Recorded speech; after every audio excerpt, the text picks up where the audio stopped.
Okay, so we're still continuing our quest on Hot Mess Express here. And you see how the header gasket was just constantly burnt, like it never even attempted to seal.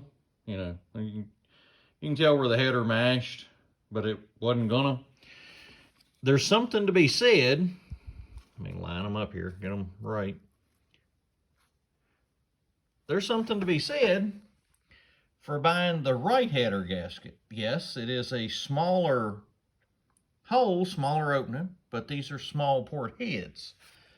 So, yeah, it's smaller, but if it seals, isn't it better?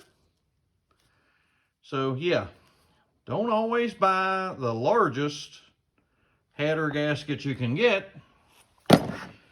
Make sure you got one that actually fits your headers. So, ooh, the cavalry's coming. All right, so y'all hang on, and we're actually putting stuff back together. Okay, so we have made a little bit of progress on the Hot Mess Express, putting her back together. And yes, I did put 4 of the same bolts in the fan. Even though I may not be the next guy, I wasn't going to be that rude. But we've cleaned her up and done a little Craigslist rebuild. Of course, I guess nowadays, would you call it marketplace rebuild? Craigslist has really kind of died off. But anyway, Craigslist rebuild. But yeah, the headers. Whew. Yeah. Would have really liked to have something else to put in there, but hey, you dance with the girl that brought you. The wiring. Yeah, I'm gonna try to straighten some of that out. I'm gonna work on it some. I don't know if I'll be able to make everything exactly sexy, but we'll try to clean this up some. But today's amazing thing is, yeah. Hey, brake line. Can you turn the wheel? Yeah. I found it because I was over here on the passenger side. I was in there trying to hook up the transmission lines and the TV cable. And I noticed, I don't know if you can see it. Let's get the correct angle. The brake hose is like bent 90 degrees. So I was kind of curious at what did that. So I walked around to the other side, and lo and behold, yeah, the tire is in the brake line. So chalk that up, add another one to the list. I'm probably going to wait to fix the brake lines till I can get it up on the lift over here instead of laying on the floor. I know, go ahead and say I'm an idiot because I have 2 lifts in my garage and I'm working on this thing on the floor. But there was stuff on the lifts when I started, so yeah. Okay, so we're going to continue on. But yeah, I thought y'all would really get a kick out of, Okay, so y'all hang on, we'll see what else we find. Okay, we have now moved into the wiring stage of Hot Mess Express. Yeah, I have my little fluke meter here, and I am trying to ring out, and I can follow these wires and I know where most of them go. They're probably the wrong length, but they're fine. Other than this cool feature, I do have to show you this. From a GM alternator, okay, and everybody's kind of familiar with this one. The battery, this is a hot, 12 volt hot, goes generally back to the starter, going back to the battery. And then this little loop around here goes back, jumps in. And then the other one is generally a 12-volt key, right? It's generally, you know, keyed on ignition. Well, you think that's going somewhere till you follow it back here, and it just turns around and doubles back and was plugged into the choke. It doesn't actually go anywhere. Now, I don't know that the choke was working because of the leprechauns hammering in the bottom of the engine with ball peen hammers. I think number 3 and 4 leprechaun were unhappy and they were on strike. So yeah, I didn't get to verify that the choke actually worked before. But yeah, we are in the process of trying to, I can't guarantee that this will look like the most awesome wiring. I did find that the brake light switch was just here hanging out. Not taped up, not, you know, not cut off, not stuck anywhere, just hanging out. So yeah, we'll have to figure that out because I don't know that the brake lights worked. I didn't check any of that.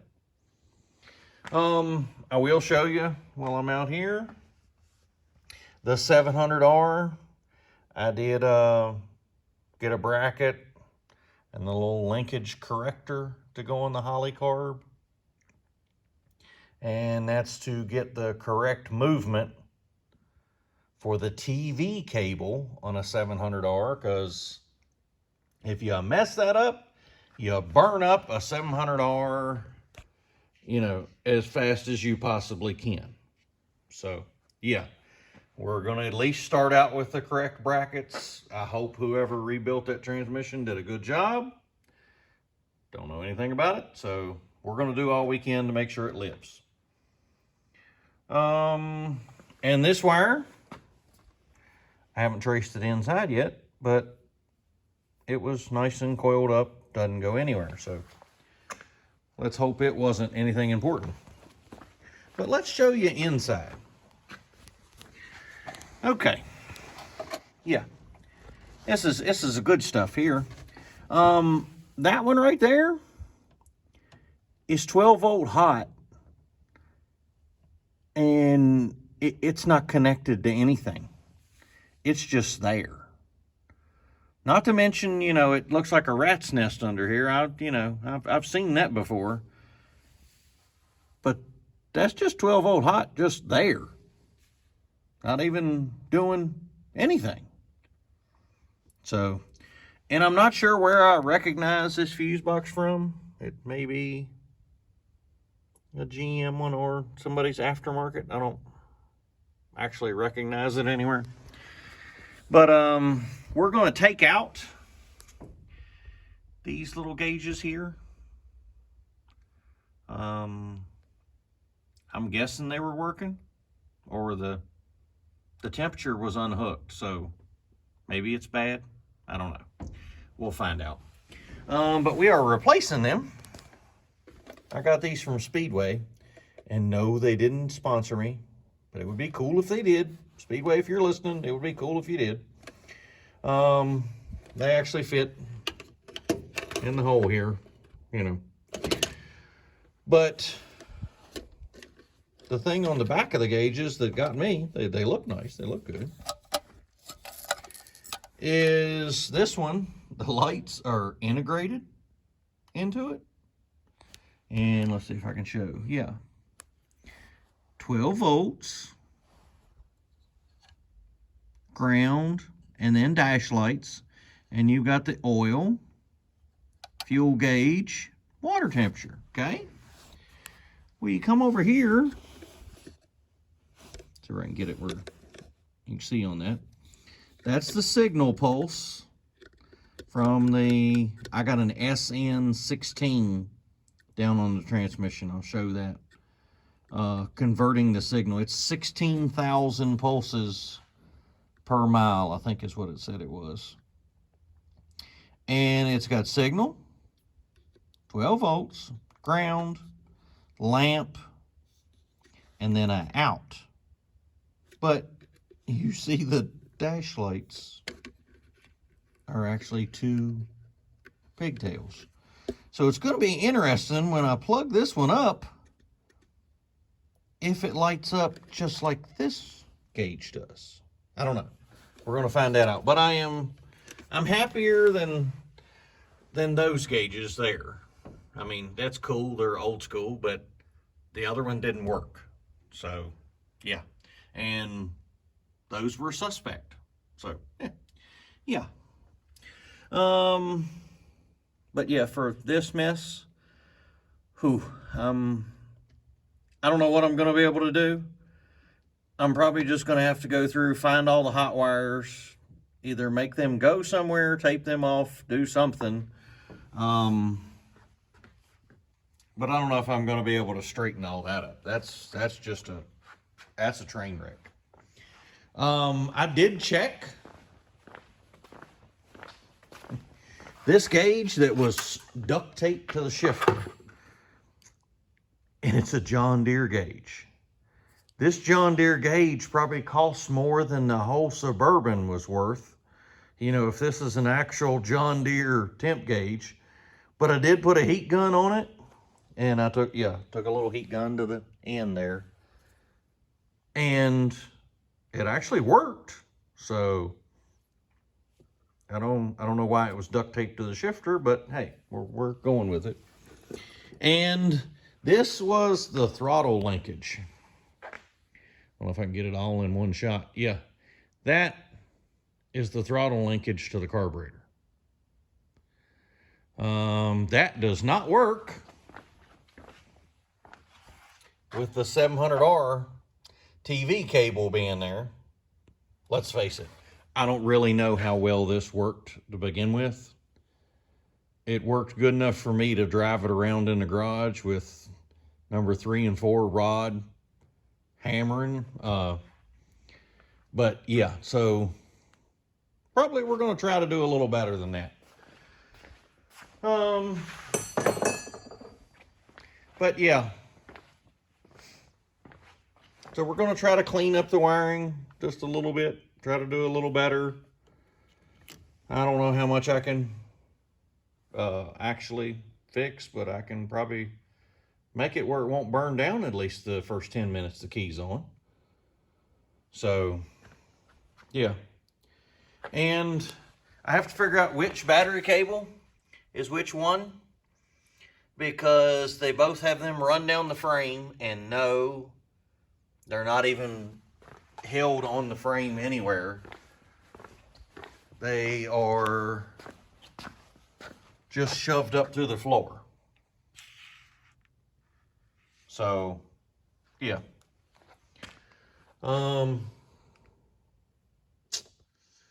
Yeah.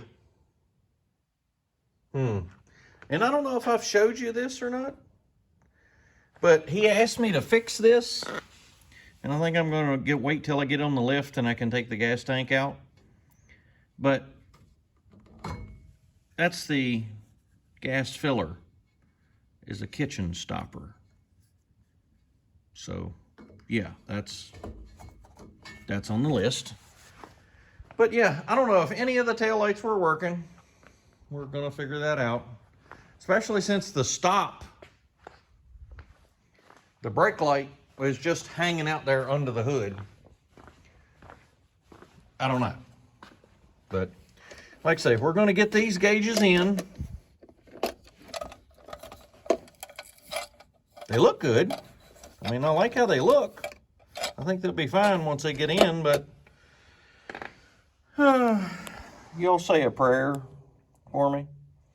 And if you do recognize that fuse box, if somebody knows what brand that one is, give me a shout out. I've been looking up just regular GM fuse box and going by the colors on it, and that's been working so far. But yeah, y'all say an extra prayer for me diving into this.